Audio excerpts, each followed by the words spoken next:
Água Santa, Sangue e Milagre. Junho de 2021. Natal, RN. O céu estava daquela cor cinza ardósia que só o Nordeste sabe ter antes da chuva.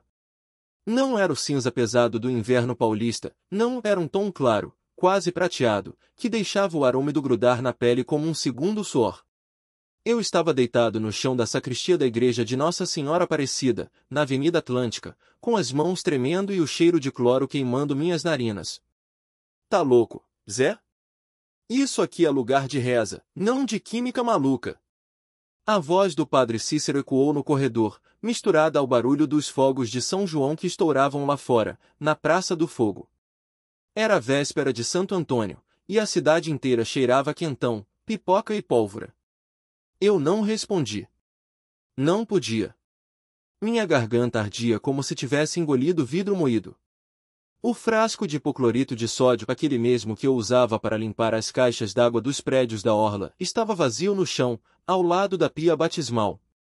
E dentro dela, a água, antes cristalina, agora tinha um tom esverdeado, como se alguém tivesse dissolvido veneno de sapo. Porque foi exatamente isso que eu fiz. 3 dias antes, eu tinha recebido uma ligação do síndico do edifício Dunas do Sol, lá na Ponta Negra. Zé, a caixa d'água tá fedendo que nem bicho morto. Os moradores estão reclamando. Vem aqui dar um jeito, rapaz. A voz do seu Anastácio era grossa, como sempre, mas dessa vez tinha um tom de urgência. Cheguei lá com minha mochila cheia de ferramentas e produtos, subindo as escadas do prédio com o sol batendo nas minhas costas como um castigo. Quando abri a tampa da caixa, quase vomitei.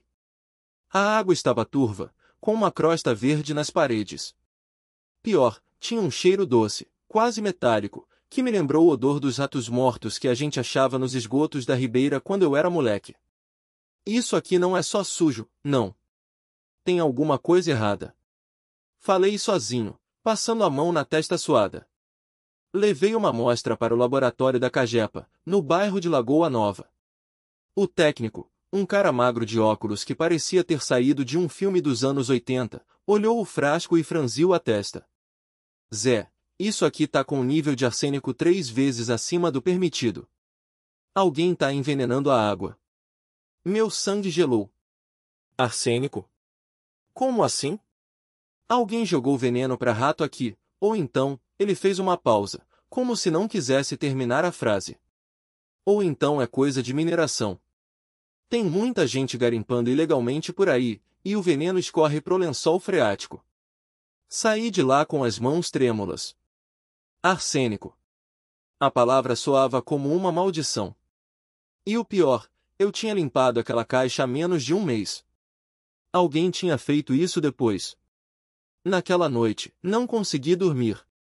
Fiquei pensando em como um veneno daquele poderia matar centenas de pessoas sem ninguém perceber. E se não fosse só o Dunas do Sol? E se outras caixas estivessem envenenadas? No dia seguinte, fui até a igreja. Não sou um cara de muita fé, não minha mãe, que Deus a tenha, rezava mais por mim do que eu mesmo, precisava de um lugar quietinho para pensar. A igreja de Nossa Senhora Aparecida era o único lugar em Natal que me dava paz. Talvez fosse o silêncio, ou o cheiro de cera das velas, ou a imagem da santa, com aquele olhar sereno que parecia dizer, calma, filho. Eu tô aqui. Sentei num banco dos fundos, olhando para a pia batismal. A água brilhava sob a luz das janelas, pura, intocada. E foi aí que a ideia me veio. Se eles estão envenenando a água da cidade, por que não envenenar a água sagrada? Não era uma ideia boa. Era uma ideia ruim pra caramba. Mas era a única maneira de chamar atenção para aquele problema sem ninguém me achar louco.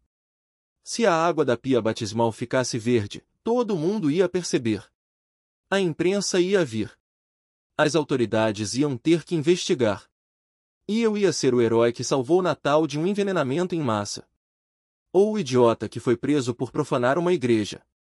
Comprei o hipoclorito numa loja de produtos químicos no Alecrim, usando o dinheiro que tinha guardado para comprar um presente de Dia dos Namorados para minha esposa, Maria Clara. Ela já estava de saco cheio de eu passar mais tempo consertando. A última gotas da fé. Continuação. consertando canos do que consertando nosso casamento, ela tinha dito na última briga, enquanto eu ajustava a chave inglesa no encanamento da pia da cozinha. Maria Clara tinha razão. Eu passava mais tempo com as mãos sujas de graxa do que com ela, mais tempo ouvindo o zumbido das bombas d'água do que o silêncio que crescia entre a gente.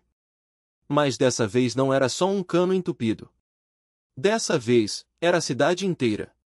O frasco de hipoclorito de sódio queimava no meu bolso enquanto eu caminhava pela Avenida Atlântica, o vento salgado do mar batendo no meu rosto. O céu estava daquele jeito cinza escuro de junho, como se o inverno nordestino tivesse resolvido chegar com raiva. As barracas de São João já começavam a ser montadas na Praça Augusto Severo, os enfeites de bandeirinhas coloridas balançando preguiçosos. O cheiro de quentão e pipoca doce misturava-se com o de óleo diesel dos geradores. Natal inteira se preparava para festejar, e eu, técnico de água da Caerne, sabia que aquela festa podia virar um velório coletivo. Ei, Zé! Gritou seu antenor, dono da barraca de pastéis na feira de Rocas. Vai ter fogueira esse ano ou só essa cara de enterro? Sorri sem graça, acenando com a mão livre. Se ele soubesse que, em vez de fogueira, eu estava prestes a atear um incêndio de outro tipo. A igreja de Nossa Senhora Aparecida, no Tirol, ficava no alto de uma ladeira íngreme, como se quisesse ficar mais perto do céu para escutar melhor as preces. Subi os degraus de pedra com o coração na garganta. Dentro, o cheiro de cera queimada e incenso me envolveu. A pia batismal ficava do lado esquerdo, perto do altar-mor, sob um vitral que mostrava a Virgem com um manto azul estendido sobre o Brasil. A água dentro dela brilhava, quietinha, como se não soubesse o que ia acontecer. Tirei o frasco do bolso. Minhas mãos tremiam. Será que eu estou fazendo certo? A voz do padre Rodrigues ecoou na minha cabeça. A água dessa pia já batizou 3 gerações, Zé.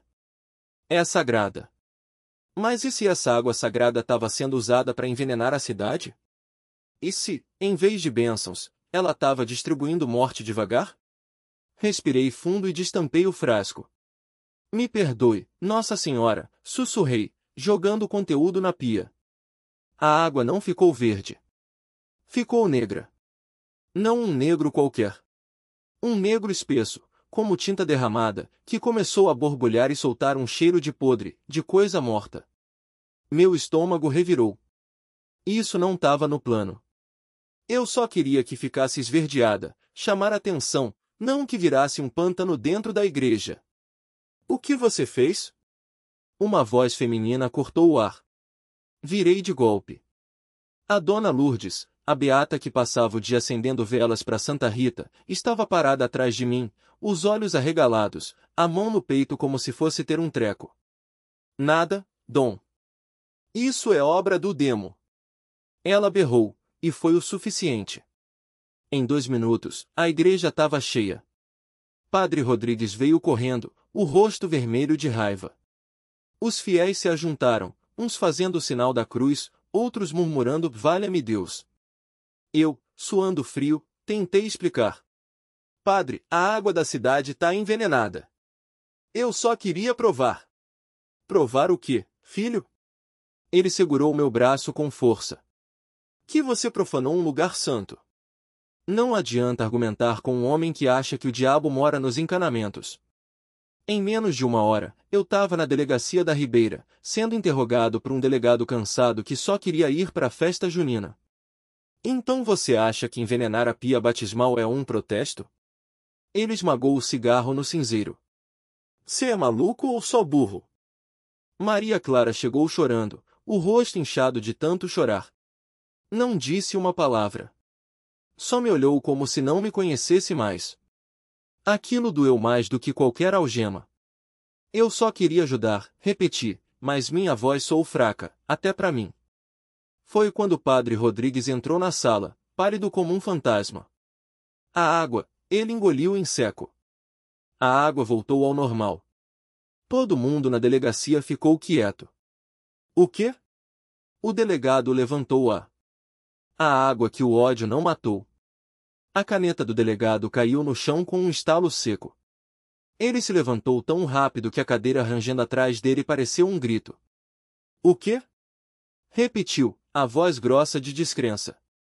Você tá me dizendo que a água tóxica que o seu técnico aqui jogou na pia batismal da igreja de Nossa Senhora Aparecida virou água limpa sozinha? Padre Rodrigues fez o sinal da cruz, os dedos trêmulos. Não foi sozinha, delegado. Foi ela. Silêncio. Até o ventilador de teto parecia ter parado.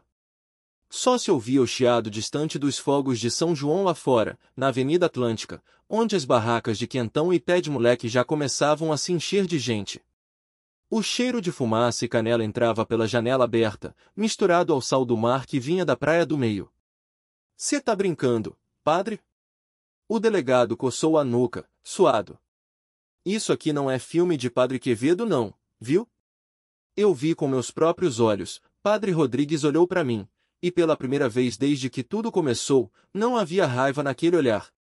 Só um cansaço profundo, como se ele tivesse carregado o peso do mundo nas costas e de repente alguém o tivesse tirado dali. A água estava preta, fedendo a morte. Aí, ela clareou. Como se algo a tivesse tocado. Maria Clara soluçou baixo. Eu não conseguia tirar os olhos dela. Seu vestido de chita, tão bonito na festa de ontem, agora estava amassado, as flores bordadas parecendo murchas. Ela segurou o terço no bolso com força, como se fosse a única coisa que a impedia de desabar. E o menino? Perguntei, a garganta seca. O bebê? Ele bebeu aquela água. Padre Rodrigues fechou os olhos por um segundo. Está bem. Dormindo. O médico não entende. Disse que os exames não mostram nada. Como se ele nunca tivesse ingerido veneno. O delegado bufou, pegou o boné pendurado na cadeira. Bom, se é milagre, então não é caso para a polícia. Mas ó, moço, ele apontou para mim, você ainda vai responder por tentativa de contaminação, perturbação da ordem, e sei lá mais o que. E se depender de mim, vai passar o São João todo na cadeia. Foi quando a porta da delegacia se abriu com um baque. Uma mulher entrou. Não era alta, nem baixa. Vestia um vestido simples, azul claro, como o céu de Natal quando não tá nublado demais. Os cabelos, presos num coque, eram da cor do mel quando o sol bate direito. E seus olhos? Deus do céu, seus olhos eram como se tivessem visto todas as dores do mundo e ainda assim guardassem uma paz que não cabia neste planeta. Desculpe a intrusão, disse ela, a voz macia, mas firme. Mas acho que o senhor está enganado, delegado. Todo mundo na sala ficou paralisado. Até o escrivão, que estava digitando o boletim de ocorrência, parou com os dedos no ar. Quem é a senhora? O delegado cruzou os braços. Ela não respondeu. Em vez disso, caminhou até mim. Não com passos apressados, nem lentos. Como se o tempo não tivesse pressa quando ela estava por perto. Você sofre muito, filho, disse, olhando direto nos meus olhos. Mas o seu sofrimento não é maior que o amor que você esconde. Meu coração bateu tão forte que doeu. Como ela sabia?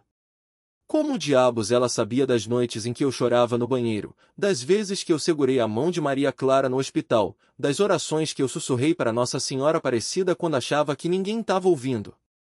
Eu só queria que eles sentissem, gaguejei. Que sentissem o que eu senti quando minha filha morreu. Que sentissem a dor de perder alguém que você ama. Ela colocou a mão no meu ombro. Não foi um toque leve. Foi como se uma corrente elétrica tivesse passado por mim, mas em vez de queimar, curava. A dor não se divide, filho. Ela se multiplica. Sua voz era como a brisa que vem do mar na tarde de junho, fresca, mas com um aviso. Você quis fazer justiça com as próprias mãos, mas a justiça de Deus não é feita de veneno. É feita de água viva. O delegado engoliu em seco. Senhora, com todo o respeito, mas a menos que a senhora seja a advogada dele, isso aqui é uma delegacia, não um grupo de oração. Ela sorriu. Não foi um sorriso qualquer. Foi como se o sol tivesse furado as nuvens pesadas lá fora e entrado pela janela só para iluminar aquele canto sujo de fumo e papelada.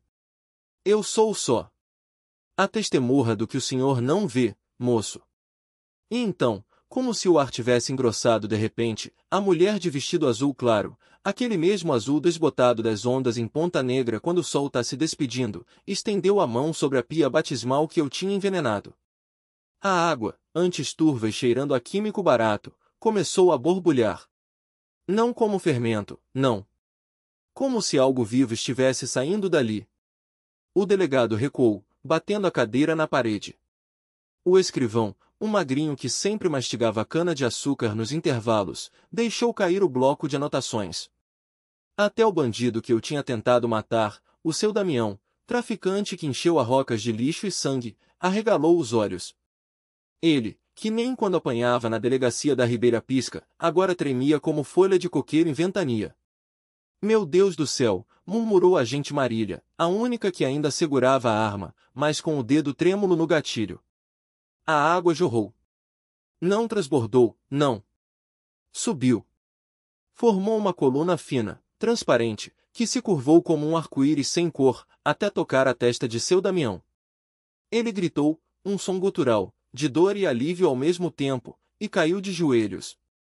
As marcas de queimadura no meu braço, onde o veneno tinha respingado, começaram a sumir.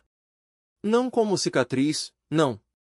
Como se alguém estivesse apagando a tinta de uma caneta ainda molhada.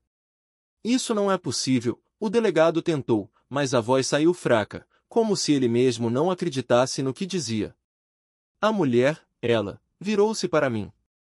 Seus olhos não eram castanhos nem verdes.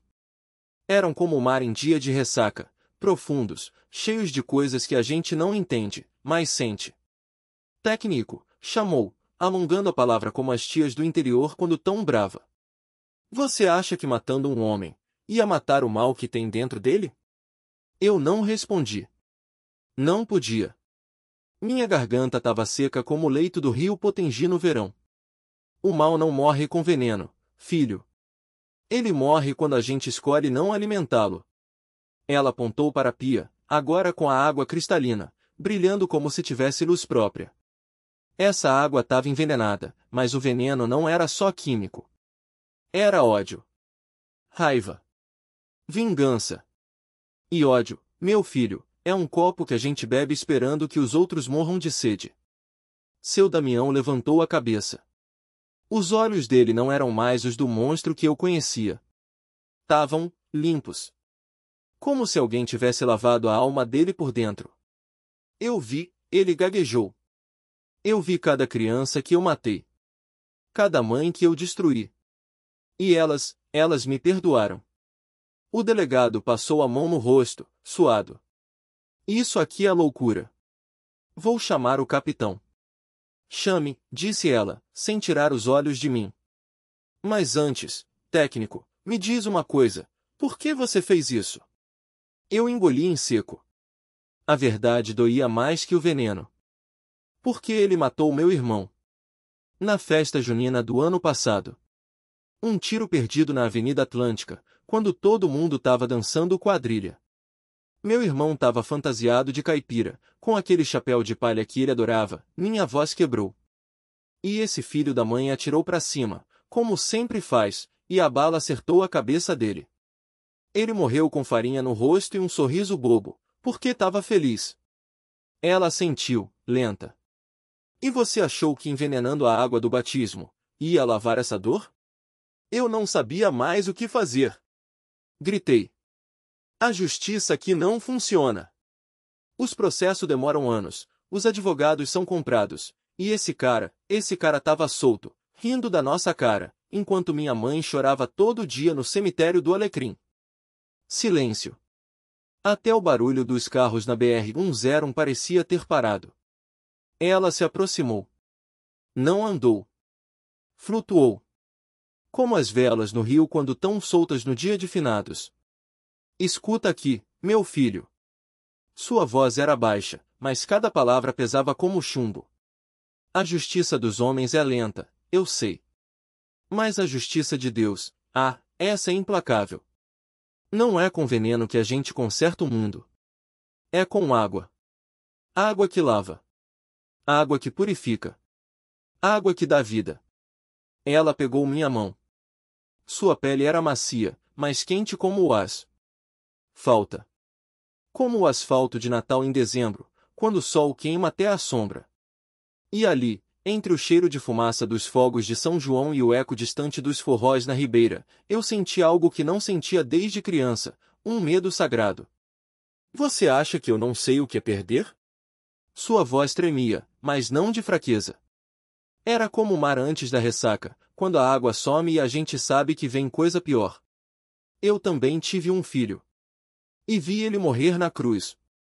O ar gelou. Não era possível. Não aqui, não assim, não com essa mulher de vestido simples e olhos que pareciam ver através de mim. Mas antes que eu pudesse reagir, ela apertou minha mão com uma força que não combinava com seu corpo frágil. Me dá esse frasco. Não foi pedido. Foi ordem. Tirei o veneno do bolso, um líquido escuro, quase preto, que eu tinha misturado com cuidado na minha bancada de técnico hidráulico, entre canos e válvulas. Para limpar o que não tem jeito, eu tinha pensado. Mas agora, sob aquele olhar, o frasco pesava como uma pedra. Ela o pegou. Destampou. E, sem hesitar, derramou o conteúdo na pia batismal da igreja de Nossa Senhora Aparecida, ali mesmo na Avenida Atlântica, onde as crianças correm descalças no chão quente e os velhos rezam com terços gastos. Mãe de Deus! Gritei, tentando segurar seu braço. Isso vai matar alguém. Mas a água na pia não ficou negra. Não ficou turva. Não ficou nada. Ficou cristalina. Como se o veneno tivesse se dissolvido no ar. Como se nunca tivesse existido. E pior, como se ele sempre tivesse sido água. Não entendo, minha voz falhou. Ela sorriu. Um sorriso triste, daqueles que carregam séculos de dor. Água não mata, meu filho. Água transforma. Você queria vingança, mas Deus te deu uma lição, até o veneno mais amargo pode virar bênção. Basta deixar a luz passar. De repente, ouvi passos. Era o padre, correndo pela nave central, ofegante. Meu Deus, o que foi esse barulho? Ele parou ao nos ver. Seu olhar saltou da pia para o frasco vazio na mão dela, depois para mim, suado, com as mãos tremendo. Nada, padre, ela disse, serena. Só um técnico consertando um cano. E antes que eu pudesse abrir a boca, ela sumiu. Não andou para trás. Não virou a esquina. Sumiu. Fiquei ali, paralisado, enquanto o padre murmurou uma oração e se benzeu 3 vezes. Do lado de fora, o céu nublado de junho se abriu num raio de sol dourado, como se alguém tivesse rasgado o tecido das nuvens com os dedos. E então eu ouvi o som de risos. Eram as crianças da catequese, correndo em volta da pia, molhando os dedos na água e passando nas testas, como se fosse o dia mais normal do mundo. Água santa, tia! Gritou uma, sorrindo. Tá geladinha. Eu caí de joelhos. Não por fé. Não por medo. Porque, pela primeira vez em anos, eu respirei. 3 meses depois. A festa junina na Praça Augusto Severo estava no auge.